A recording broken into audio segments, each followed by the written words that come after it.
Hello students, मैं अमित खनुजा आप लोगों का यूरेडाइट कॉमर्स एकेडमी के यूट्यूब चैनल पे हार्दिक स्वागत करता हूं। जैसा कि आप लोगों को पता है कि हमारे यहाँ सीयूईटी एंट्रेंस एग्जाम की नई बैच 15 मार्च 2024 से स्टार्ट होने जा रही है, जहां हम लोग बीएससी मैथ, बायो तथा बीकॉम की प्रिपरेशन कराएंगे। तो आज हम लोग एक इंट्रोडक्टरी वीडियो डाल रहे हैं जो कि रिलेशन और फंक्शन के बारे में है। मैथमेटिक्स के टॉपिक रिलेशन फंक्शन के बारे में है। रिलेशन, जैसा कि आपको नाम से ही पता चल रहा है कि रिलेशन का मतलब क्या। रिलेशन का मतलब हो गया कि कम से कम दो लोगों की मौजूदगी बहुत जरूरी है। जब दो लोग होंगे तो उनके बीच में कोई रिलेशन होगा, जैसे भाई बहन का रिलेशन, मम्मी पापा का रिलेशन, आप और आपकी माता जी, उनके बीच में एक रिलेशन है। तो इसी तरीके से हम मैथमेटिक्स में दो एलिमेंट्स के बीच में, या ये कहें कि दो सेट के बीच में रिलेशन को क्या करेंगे, एस्टेब्लिश करेंगे। तो आइए बिना समय गवाए हम लोग रिलेशन टॉपिक को आज एकदम शुरुआत से समझने की कोशिश करते हैं। तो रिलेशन समझने से पहले कुछ ज्ञान आपको सेट का होना चाहिए कि सेट क्या होता है। तो आइए जरा देखते हैं। देखिए, जैसा कि सेट के बारे में आपको पता है कि सेट जो है वेल डिफाइंड कलेक्शन होता है ऑब्जेक्ट का। जो सेट होता है वो क्या होता है, वेल डिफाइंड कलेक्शन होता है किसी भी ऑब्जेक्ट का।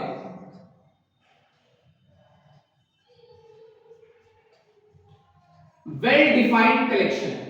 अब ये जो वर्ड हमने लिखा है वेल डिफाइंड कलेक्शन, इसका क्या मतलब है?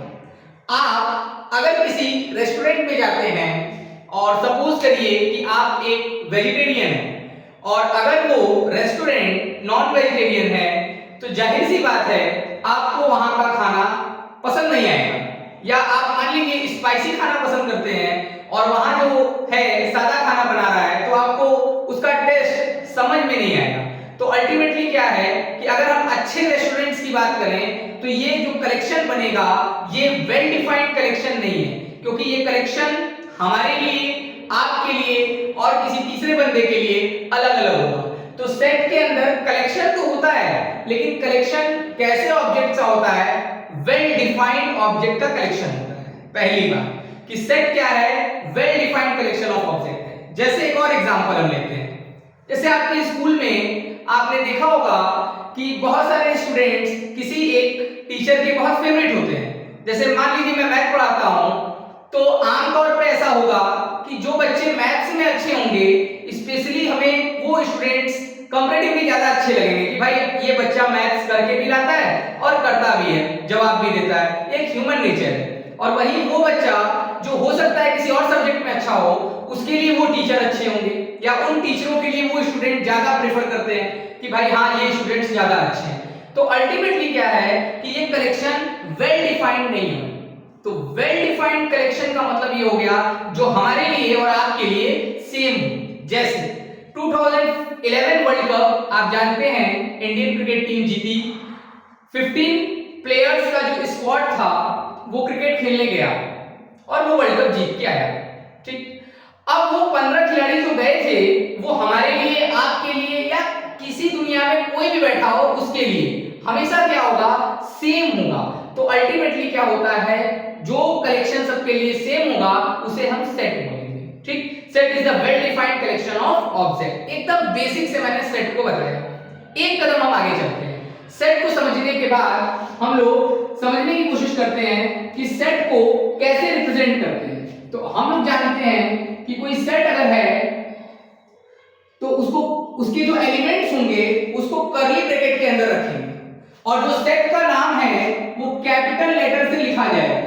जो सेट का नाम है वो कैपिटल लेटर से लिखा जाएगा और जो सेट के एलिमेंट हैं वो कैसे लिखे जाएंगे, स्मॉल लेटर से लिखे जाएंगे। जैसे हम कहें यहां पे ए ई आई, ओ और यू। तो ये सेट ऑफ वोवेल है।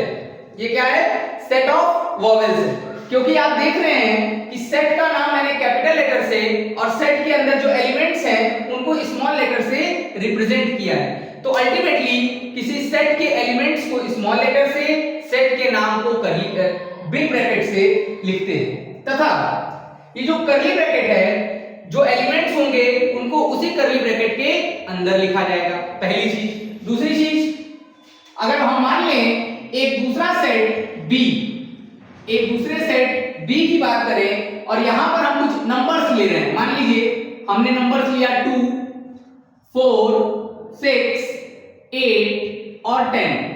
तो आप यहां देख पा रहे हैं कि हमने 5 नंबर लिए और पांचों के पांचों किसके मल्टीपल हैं? 2 के मल्टीपल है। तो ये भी एक क्या हुआ? सेट हुआ। और इन दोनों सेट में जो नंबर ऑफ एलिमेंट हैं वो 5 हैं। पहले सेट में भी 5 एलिमेंट हैं और दूसरे सेट में भी 5 एलिमेंट्स हैं। दो बातें हो गई। तीसरी बात, अगर तीसरी चीज को हम ऑब्जर्व करें तो हम कहेंगे कि एक सेट सी ऐसा भी हो सकता है जिसमें बहुत सारे एलिमेंट्स हो जिन्हें हम काउंट नहीं कर सकते।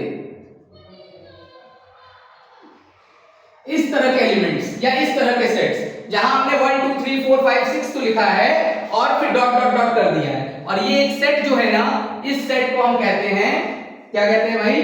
ये सेट जो है सेट ऑफ नेचुरल नंबर है। इसीलिए इसको सी से नहीं कैपिटल एल से लिखते हैं। आप लोग ये जानते होंगे और अगर नहीं जानते होंगे तो मैंने आपको ये बताया। इसी तरीके से जब हम सेट की बात करते हैं तो सेट को दो तरीके से क्या किया जाता है? रिप्रेजेंट किया जाता है। पहला रिप्रेजेंटेशन जो सेट का बनेगा वो होता है सेट बिल्डर फॉर्म, और जो दूसरा रिप्रेजेंटेशन होता है उसे कहते हैं टेबुलर या रोस्टर फॉर्म। तो जैसा कि आप देख पा रहे हैं कि हमने एक सेट ए लिया जिसमें पांचों वोवेल्स को लिखा, ए ई आई ओ और यू। तो ये जो फॉर्म बनते हैं इन्हें कहा जाता है टेबुलर फॉर्म। मतलब हर एक एलिमेंट को आप उसके अंदर क्या करेंगे? लिखेंगे। आपने ए को लिखा, आपने ई को लिखा, आपने आई को लिखा, आपने ओ को लिखा और आपने यू को लिखा। इसी तरीके से सेट बी जो कि 2 4 6 8 10, इसमें भी पांचों एलिमेंट्स को हमने क्या किया? मेंशन किया।